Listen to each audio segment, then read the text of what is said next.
All right, I am here with these are brothers, powerlifting brothers. I heard one time they took a car and smashed it with their own bare hands. So I have world champion powerlifter, voted into the USA Powerlifting Hall of Fame, Ray Benamerito, and his brother James, who also won many competitions and also won martial arts. Is that Filipino martial arts? So wait, so there's now that's just martial arts. It's Filipino martial arts. I kind of like with the weapons. You're the weapon. Your hands are the weapons. Full contact stick fighting. Oh shit! Really? So you guys are the real deal. It's fun. It's just So how did you guys? When did you guys come to Olympia? So I started in Olympia. I was 15 years old. My high school teachers started bringing me there because I won the states at Mountain High School, West Orange. At where? At where? Mountain High School was one of the high schools in West Orange. We had the state powerlifting championship team. I won my first state title as a sophomore. In high school? In high school. Yeah. Okay, so let me ask you a question. What weight were you I at? was at 148. Jesus Christ. I weighed 148, I think, in fourth grade. Okay, 148, Yeah. and what were you? It was the... It was the state title. No, so it was squat, bench press, and deadlift. Okay, so I need the weights. Okay, so at that time, I think I did 402 something. I don't even remember. But the following year, since training at Olympia, okay. Chris Poro sponsored me to go to the Nationals Where were the Nationals? in Chicago. Okay. My father puts me on a bus. Well, let me back up. Chris goes, I'm going to sponsor you. He gives me a check for $200, and he pulls it back, and he goes, don't fucking drink this beer at Seaside. You'll spend it in Chicago. I come back, I win the Nationals at 16, 17 years old. Wow. That was with a 450 squat, 2-something, and a 275 bench, 450 deadlift, 475 deadlift. I don't even remember. But then, through that time, I won another national title 2 years later, and then I went to my first Worlds in Peru. In Peru, okay. And then that's when I started hitting my big numbers. Right? So what now? Okay, so what are we up to in weight by then? At that time, I was at 148 pounds. You were still at 148. 148, and I think I totaled the 1430. Yeah, so that was 541 squat, 341 bench. Holy and, shit. 573 dead. 573 or 601? 573. 573 dead. So you were doubling your weight with your bench press. Yeah, so that was the first of my weight classes. So the one thing I think that's not going to be broken in USA Powerlifting is I've won 15 national titles in 5 different weight classes. In 5 different weight classes. Yeah. I went all the way. He got fat. I got fat. You got fat. It's all that pasta in Verona. The Verona. It was from my Italian mother. It's Chris's whole milk and salami for your muscle belly. So you guys both of you were working in Olympia. What high school did you guys go to?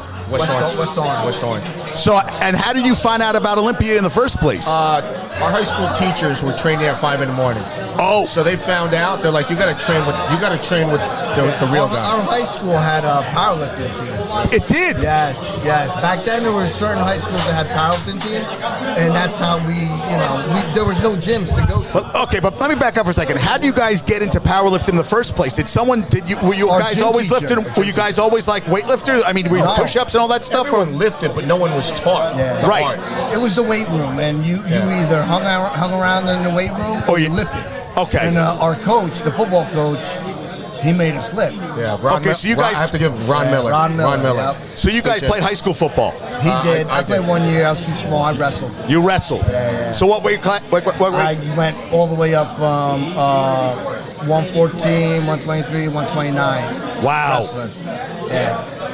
And he got you more. So he brought me in when he got his driver's license. Right? I'm 2 years younger. You're 2. That's what I was going to ask you. I used his ID to get everywhere. Like he was 17, or he was getting into clubs because we knew John Belomo. Oh, Johnny B. I got a great John Belomo story. Please tell it.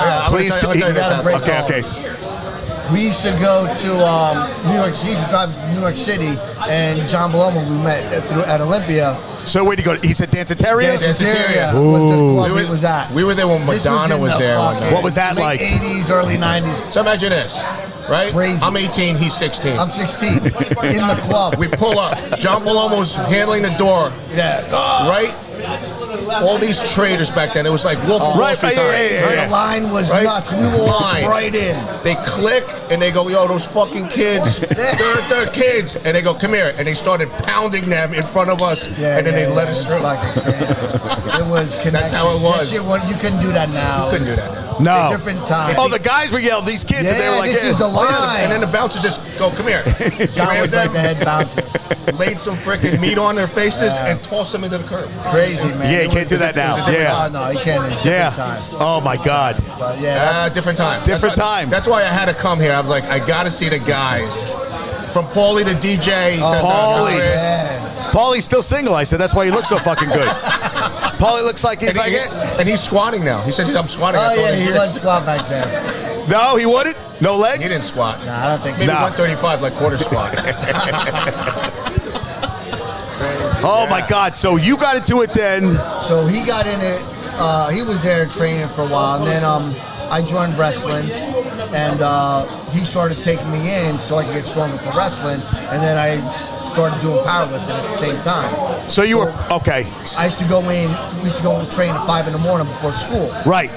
That was a 5 in the morning crew. The 5 in the morning crew was the best. They were. Let me tell you. Like, the two brothers, were they teachers? Remember the two? Yeah, Manelli. Yeah. It was father and son. Ralph and Ralph. Ralph Jr., Ralph Sr. Mr. Manelli and Ralph. Mark. But there were two brothers too. Kind of had a receding hairline, both had mustaches. That was Mr. Manelli. Oh, that was Mr. Manelli. That was Mark Manelli. Yeah. And I think they were Mark, like Mark and Ralph were brothers. And Ralph. Yes. Mark was in the DEA though. Oh, he was? Yeah, I think he's out. Those guys were no bullshit. Yeah. No, Mark they was were fucking straight. great. 5 o'clock in the morning, no fucking around. It was like, the 5 morning crew was the best on a Friday, right? We're working now. It's like 6 o'clock in the morning. Everyone's finished up. Rush to the bathroom. Oh yeah. He gets up, kills the music, right? We're pumping disco. No one go to Baby O's. We're busting it tonight. Yeah. You got to retract that. But I didn't hear anything. You could bleed out some of that. Yeah. No, you got to keep it all in because names are retracted. I'll be like, I don't know what I had here. No. It's good. Great. So you guys had great times. Oh my God, we grew up here. Even Chris goes, do you know your mother walked? So my mother worked at the bank next door. Right. She was First a branch Fidelity manager. back then. And she knew we were working out there. And she walked in and said, are my kids training here? She wanted to make sure that you really were going to we're lying, bro. She goes, make sure my kids are not screwing around. And make sure they don't get too big. And Chris goes, I didn't get too big. This isn't big. This is just me. I've been doing this for 20 years. So you guys both live, where do you guys live now? Jersey? Yeah. I'm in Roxbury. Okay. Yeah, I'm in Lafayette. Yeah. So what do you guys do now? I'm the general manager of One Vanderbilt. One Vanderbilt. Wait, is that New York City? Wait, One Vanderbilt. Yeah. So my girlfriend. I opened it up. My girlfriend knows the guy who helped design it, the architect. Who? Jamie Von Klemperer. Guy with the bald head. I just got married a couple years ago. So the main architect was KPF. Yeah, he works for KPF. Yeah, so I know that I was just out with them. Tony was his name. Tony. I got to get the name. You gotta let me know. I'll grab your number. But I was there from the beginning. So. Yeah, we went to his wedding. He got married a second marriage. He got a second marriage. We went to his wedding. I can't remember the name. Have you been? Have you been to the building? So my girlfriend went up on the side thing. The summit. I went to the summit. I'm like, I don't like heights. I'm like, fuck you. I'm not going that high. But she said, great spot, right? It's the restaurant there is awesome. The Pavillon's that's Daniel Ballout's restaurant. Yeah, my friend works for Daniel Ballou somewhere else. Yeah, I'll tell you what, man.